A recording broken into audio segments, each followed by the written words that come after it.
to boldly go where no man has gone before.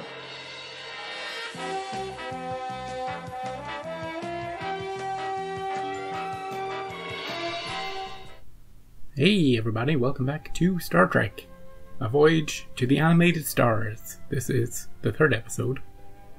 It's called One of Our Planets is Missing. Last time, we had some Spock backstory stuff that we didn't quite know about. We got to see more of his relationship with his father, more about how he was bullied as a child, and it was a sweet episode, you know? Character building. We gotta see some crazy... We gotta see Birdman, which I was very happy about. I hope Birdman comes back. And who knows who will be in this one. But the one thing that won't be in this episode is a planet. A certain planet that may or may not still be there. Maybe it's just invisible. You know, is anything orbiting it? Maybe the moon is still orbiting it, you know? And they're like, hey, what's that moon orbiting? It seems to be orbiting nothing. But there's actually something there. Oh, maybe it could be one of our... Like, do you see the way the title is One of Our Planets is Missing? It could be one of our planets. Could be like Jupiter. Jupiter could be missing. But then they just say Jupiter is missing, wouldn't they? So I assume it's some alien race. Well, let's go find this planet. Maybe it just wandered off, you know, to see the stars. It went beyond the farthest star to star chart. If we went beyond the farthest star in our galaxy, we're pretty far from home, you know? Unless we, like, went to the nearby, like we're on, like, the rim, basically. Maybe we just took the short way out of the galaxy instead of the farthest star from us, you know, through the core of the Milky Way galaxy, around the black hole. Right, remember, if you don't recognize a voice, Scotty. And if there's an alien crew member, it's Chekhov in disguise.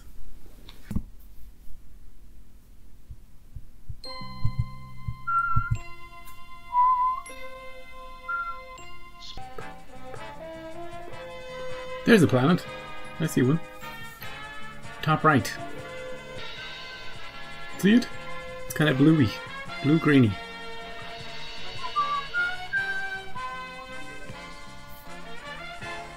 Oh, there's a big one. It's right there. Captain's log, stardate 5371.3. A huge cosmic cloud has been reported moving into the outer fringe of our galaxy. Maybe the cloud is going to eat the planet. Our present position is in the Pallas 14, there's Chekhov, which contains Mantilles, the most remote inhabited planet in the entire Federation. Captain, we are now approaching sensor range of the cloud, some 800,000 kilometers across. It's immense. Ooh. Twice the diameters of Saturn, Jupiter, and Neptune together. What happened to your voice, Chekhov? Lieutenant Eric's. Yes, Captain. Greetings, Spock. It computes as a strange combination of matter and energy. Captain, Alondra has disappeared from navigation scan. The cloud could have come between us and the planet. It ate it. The cloud has engulfed Alondra. It consumed it. The planet seems to be breaking up. Are there people on that? Is it possible the cloud consumes planets? It seems a logical assumption, Captain. The cloud is now moving directly toward the inhabited planet. Mr. Sulu, increase speed to warp 8. Push it to the limit. Yes, sir. It's like the amoeba. We gotta stop it with antimatter. Jim, if we can't stop it, millions of people will die. Where'd you come from? If planet annihilation is part of this thing's nature, it might seek them out as instinctively as an amoeba seeks out food. Amoeba. I just mentioned that. We do not know yet whether it has any selective ability, but it could be a threat to every planet in our galaxy. Bones, I need an expert psychological opinion. Do we dare tell the people on Mantilles? Try to save a few who could get away? How much time do they have? 4 hours, 10 minutes, sir. It's certain there'd be planet-wide panic. Do you? On the other hand, notifying them may still save some small fraction of the population. Who's the governor of Mantilles, Jim? Bob Wesley. He's no hysteric. Jim, why don't you answer? Jim! Answer! Come in, Jim. Then tell him. Thanks, Bones. Send a priority 1 call to Governor Wesley on Mantilles. Aye, aye, sir. We got a good news, bad news situation. The good news is I had some nice sleep last night. The bad news is your planet's screwed. I'm getting unusual readings on the chemical identity sensors. Elements unknown in our periodic tables, Captain. I'm of the opinion this cloud has come from outside our galaxy. Andromeda. It's always them. Evasive action. Aye, sir. Reverse full power. Full reverse, sir. Still got us. The streamers are a combination of Koino energy, almost an ambiplasma, with an unusually powerful attraction force. Spock. Speak English, man. What the hell did you just say? Ambi what? You're saying things I've never heard you say. God damn it. Just to confuse Kirk. Just because Kirk said he knew. You know, 2 episodes ago? He's like, I know. I'm well aware of that, Spock. Well, are you aware of what he just said right now? Down by that one. Hey, can't this cloud eat us? Maybe it doesn't like the taste of starships. Oh, we could disguise ourselves as a planet and then run away and then it would chase us. We could send it hurtling back towards Andromeda. Hey, did you know that we're at war with Andromeda? We're clearly at war with them. Because they keep sending people and things to get us. It's an all-out war at this point. You know? We should be sending stuff back at them. It would take a while to get there. Prepare to fire all phasers into cloud mass. Eric's. Locked on. Phasers ready, sir. No effect, Captain. The cloud appeared to absorb the phaser energy, Captain. Anti-phasers. Anti-phasers. Zulu. Ambi-phasers. Oh no, the walking corridor. It's pretty in here, though. We're floating inside the cloud. All decks report considerable shaking up, but no damage, sir. Captain, objects approaching on the bow. We're all shook up. Ooh, brains. More objects approaching aft, sir. They've come to greet us. Captain, the power drain on the shields is too heavy to hold for any length of time. I know, Scotty. Scotty, prepare the shields for an antimatter charge. Antimatter charge ready, sir. Fire. Double the charge. Triple it. Zulu. Oh, what the hell? It worked. Any conclusions? Only the beginning of a theory, Captain. It is possible this cloud in which we are entrapped is a living thing. Hey, like the amoeba. It's the same episode. Bones, any opinion? There's some resemblance. I don't know how much we can depend on it, but I'll tell you one thing. We have to get out of this area. Those mists out there are acting something like a macromorphase enzyme. What? He's doing it now too. And we'll all be broken down into nice digestible particles. Ew. I have a subspace radio message coming in from Governor Wesley of Mantilles. Transfer it to my quarters. Mr. Sulu, use your scanners to assemble a diagram of the cloud's composition and feed it to the library computer. 3.5 hours, Jim. That's not enough. You have time to save some people. Mass Bob. panic. That won't be long enough either, but it'll have to do. How are you going to choose? There is no choice, Jim. We'll save the children. Oh, okay. That makes sense. Millions of people will die. I need your help, gentlemen. If we assume the cloud is a living being, we must also assume it needs some kind of food Right. to sustain itself. The planets. The cloud lives on the energy it converts from the planets it consumes. It is like a huge bull grazing here and there in the pasture of the universe. Great phrasing. I think they perform the same function as teeth. They break up the larger chunks of matter for digestion. Let's see what the scanners have come up with on the cloud's composition. It looks like a brain. To me. Eric's, where are we on that chart? Posting Enterprise position, sir. That's gotta be Scotty. But there's another opening up there on top. If this thing does have some kind of digestive system, we don't stand much of a chance of making it that far. It's the pooper. Since we appear to have only one way out, we're going to take it. Let's go. Take us to that central core area. Aye, aye, sir. We just might be able to give it enough indigestion to make it turn away from Antilles. Maybe. We have reached the entrance to the central core, Captain. What do we do now? Knock? It's knocking for us. Here we go.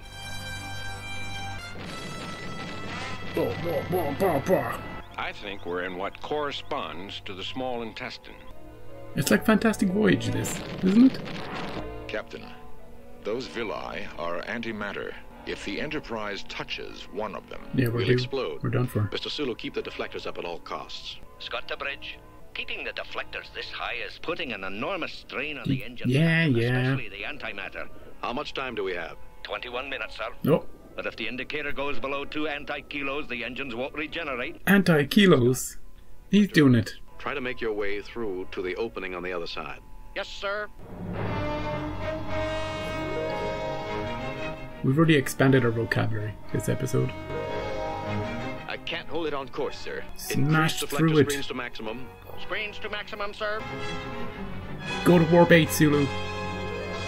The Enterprise has only 15 minutes left before her power is drained, and we are left helpless. Yeah. Captain, you said that villi are antimatter. If we could get a piece of it, I could put it in the antimatter engine, and it would regenerate. Right. We'd have enough power for the engines and the shields to go on maximum again. Infinite energy. If the antimatter touches the inside of the ship, or any of us, we'll be blown to bits. I can rig a force field box that'll hold the piece of villi, then I can take it into the antimatter nacelle, put it into the regenerating chamber, and release the force field by remote control. Great. I trust Scotty. I'm just gonna take a bit of it, right? Yeah. Oh, there's Kyle with his moustache. Scotty, we've got 10 minutes left. The force field is holding.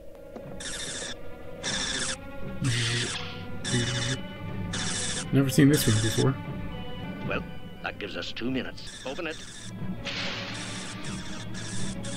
Close it. Why are we running?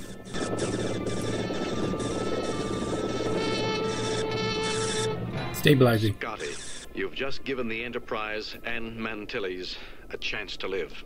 Thank you, sir. How do we save the planet, though? The cloud is now only 42 minutes, 14 seconds from Mantilles, Captain. This being does have a brain. Intelligent? Impossible to say at this moment, Captain. It has made only one action, which might be interpreted as intelligent. It changed course from Alondra toward Mantilles. Yeah. Where is the brain located? That irregularly shaped object at the top of the core emanates... Hey, look. Doesn't the whole thing look like a brain, like two hemispheres of a brain? Like if you were to take a brain and chop it in half and... there? Doesn't it? Now, I'm no neurosurgeon, but the whole thing looks like a brain. Or maybe it's one of those, you know, Rorschach test things. You know, they put the blob of ink and they show you the picture and you have to tell them what it is. Yeah. I get one of those tests weekly when the doctors come around. Anyway. Yeah, it looks, the whole thing looks like a brain to me. I've just seen brains everywhere, though. It's pretty certain to be the brain, Jim. If we can reach it before the cloud gets to Mantilles, we might be able to save the planet. We'll use the photon torpedoes to destroy the brain. But Captain, it's living. this is a living creature. Yeah. I know the regulations against the killing of intelligent Why life can't forms, you just Mr. kill Spock, it? but we don't know this life form is intelligent. And we do know the people on Mantilles are doomed if we don't stop it. Are we sure they're intelligent? I decide in favor of saving Mantilles. Maybe we can beam some of them up and test them. Like Jem. Spock and Uhura are using our sensors to prepare a detailed chart so we may determine targets for our photon torpedoes. Unfortunately, the brain is so vast, our entire offensive armament will not assure its destruction. The brain could be completely destroyed if we convert the entire ship to energy aimed at the brain's cortex and expend the energy in one mortal strike. That sounds like you're telling us to blow up the ship. Yeah. I believe that is what I just said. You're sure it would do the job? Yes, Captain. Well, we have 20 episodes left. Mr. Scott, prepare the self-destruct mechanism in the engineering core. Aye, sir. Incoming message, sir. It's Governor Wesley of Mantilles. We're gonna blow ourselves up, Governor. Jim, Bob, is the evacuation proceeding?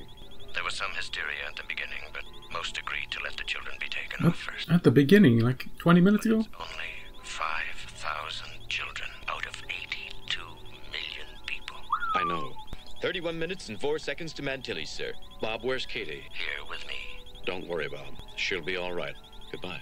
Goodbye, Jim. Are any of the kids doing this? Who's Katie? His daughter. She's 11. Spock, is there any way we could establish whether or not it is definitely intelligent? A Vulcan mind touch? Yeah. It would require physical contact, which is impossible, We're, Captain. we're inside it. But I may be able to reach out with my mind. All right, Spock, get at it. Captain's log, stardate 5372.1. Cool looking the cloud planet. will reach Mantilles in 7 minutes. It's like a marble. Can we communicate with it and persuade it not to kill? Don't eat that one. Have this gas giant instead. Ready, Captain. He's a zombie. Brains. Listen to me. You are not alone here. What? You are not alone here.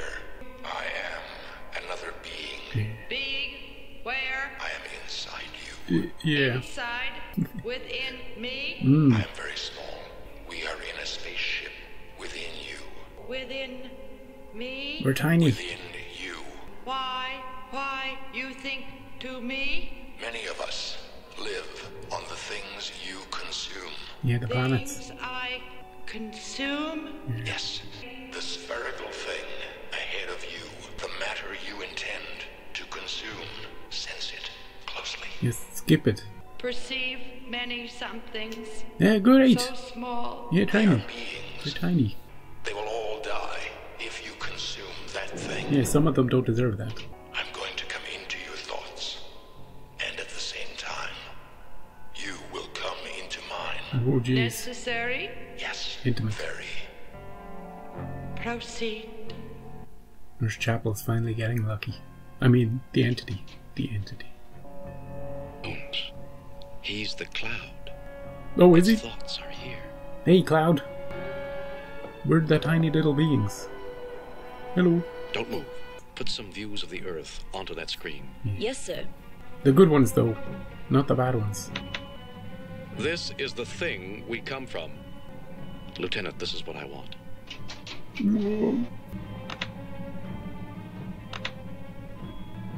Awaiting your order, Captain. A few seconds, Scotty. We have to give Spock that much. If we don't self-destruct now, all those people will die. It's working, McCoy. The cloud has stopped, sir. Comprehend. Not desire to consume other beings. Yeah. Just avoid anything blue and green in future.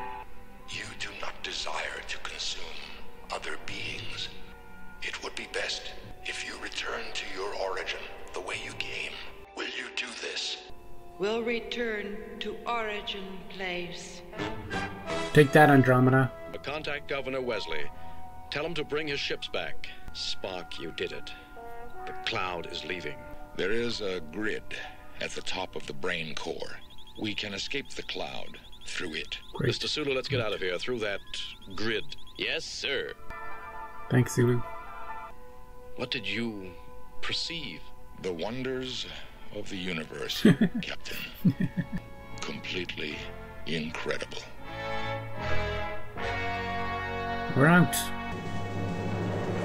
It didn't seem solid from the outside, but it was solid on the inside. They should show images of coming episodes. You know, the drawings they've already made. It would be so easy. In the outro part?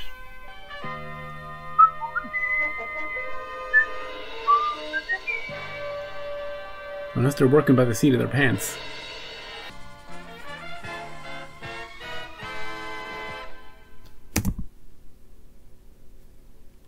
Hey, that was episode 3.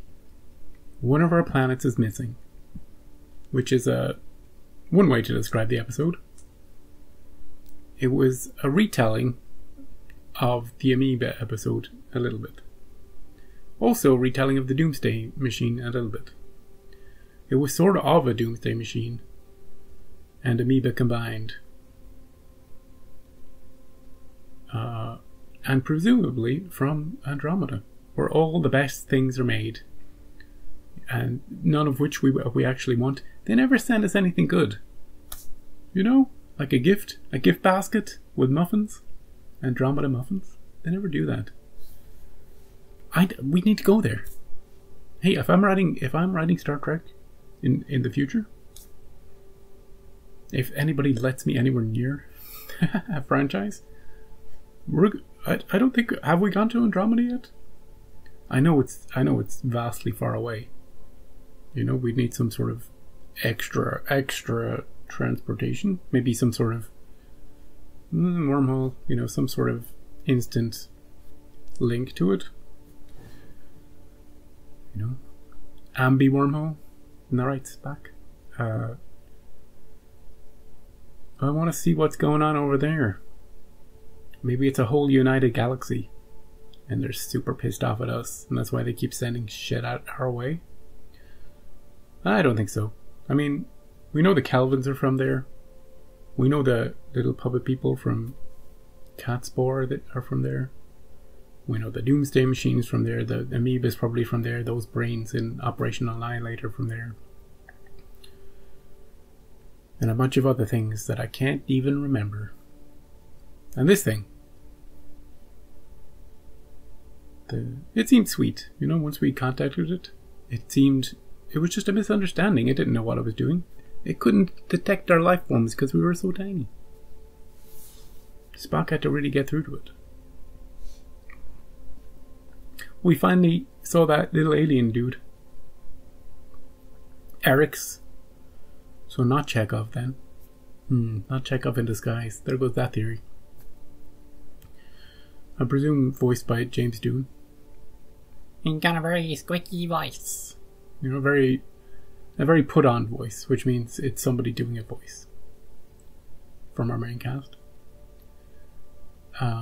That's the way I would think of it. And maybe even a little like the voice in of the alien in the first episode. You know, that sort of higher pitch. Hey, we got to see Kyle. He didn't say anything in this episode. Thankfully. Otherwise I'd have to complain about that. Not much visually interesting stuff going on. I know we were inside a cool alien, but it was mostly just a blob of color with some stalactites and stalagmites. And then we got little chunks, little teeth. But there wasn't any vista or anything cool to really pause and take in. And not a lot of blinking lights and animation like we were doing in the first episode. We got a little bit of that when we were taking the antimatter on board and going into that cool room with all that room, which I presume is like the core of the whole of engineering. Scotty's force field that he set up was like a box. Just put it in a box.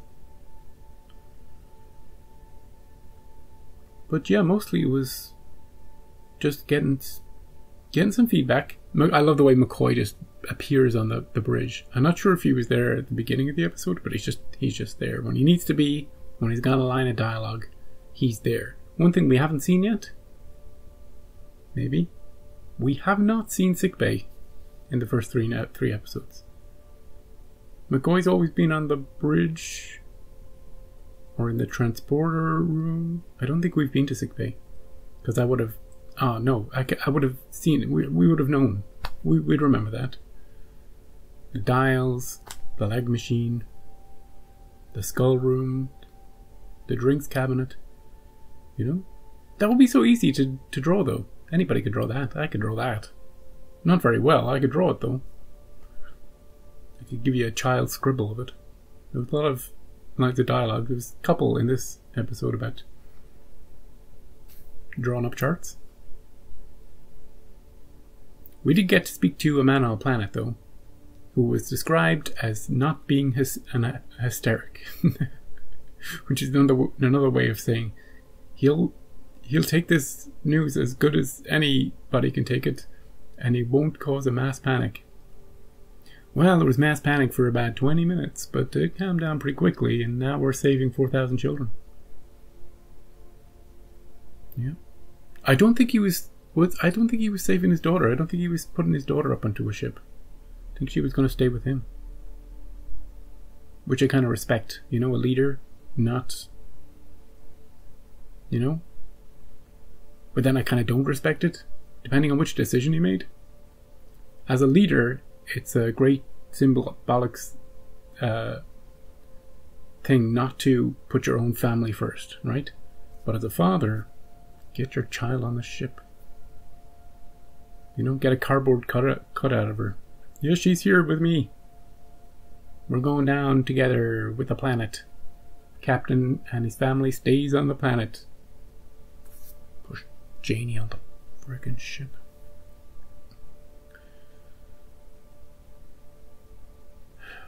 $8,000 mightn't seem like a lot. Or was it 4,000? It's getting smaller by the second. But they only had 4 hours to come to terms with, to deal with it, to figure out what they were going to do. So, you know, how many ships could they possibly have? Spacefaring ones. Maybe the Enterprise could swoop by and beam up a few people too. Yeah. I don't think we needed to send the entity back where it came from. We just need to kind of give it some way of detecting, you know, just say M-class planets avoid. Just eat everything else. Eat the rocky ones. You know, there's nothing about rock people on those ones. Abraham Lincoln, a few people like that. You know? And the sand planets, you can get all the silicon entities. You can eat all those. We don't like them. And the planets of pure energy, oh, we go with the frickin' Metrons. You can eat them all you want. Just avoid our nice, cozy, you know, human-friendly planets. Strike up a little deal with it. We could get it working for us, you know? Have a little weapon in our arsenal to turn against our enemies if we ever need to. Now that Spock's made a friend, an asset for future. Right, let's check out the title of the next episode. The Lorelei Signal. Okay. So a signal, a mysterious signal in space. Coming from the Lorelei Outpost. A botanical outpost at the edges of the galaxy. We haven't heard anything for a while. We got this signal, we gotta investigate it. We're gonna beam down, we're gonna see the most beautiful plant life you've ever seen. And, I don't know, ghosts! No ghosts, there's gonna be no ghosts. Right. Come back. Hey, look, I see in the future, I see the name Mudd. Harry Mudd in the future, voiced by James Doohan. Don't tell me. Right. Get out of here. Until next time, have a great day. And, yeah, that's it. I've got nothing else. I'll see you next time.